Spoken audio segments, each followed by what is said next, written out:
বাংলাদেশে মহাকাশ ভিত্তিক ইন্টারনেট সেবাদানকারী প্রতিষ্ঠান স্টারলিংকের সেবা পরীক্ষামূলকভাবে শুরু হয়েছে।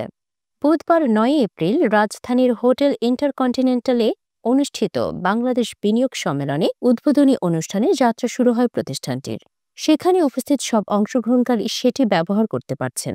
এছাড়া সেখান থেকে স্টারলিংকের ইন্টারনেট ব্যবহার করেই সরাসরি সম্প্রচার করা হবে সম্মেলনের কার্যক্রম। গত রোববার এক সংবাদ সম্মেলনে বাংলাদেশ বিনিয়োগ উন্নয়ন কর্তৃপক্ষের নির্বাহী চেয়ারম্যান চৌধুরী আশিক মাহমুদ বিন হারুন জানান, স্টারলিংক বিডার রেজিস্ট্রেশন সম্পন্ন করেছে। প্রসঙ্গত, গত ২৯শে মার্চ স্টারলিংককে বিনিয়োগ নিবন্ধন দেয় বাংলাদেশ বিনিয়োগ উন্নয়ন কর্তৃপক্ষ।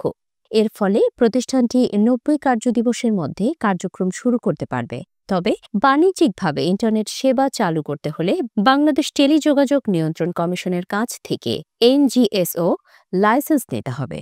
ইতোমধ্যে লাইসেন্স সংক্রান্ত প্রক্রিয়ার অনুমোদন দেওয়া হয়েছে।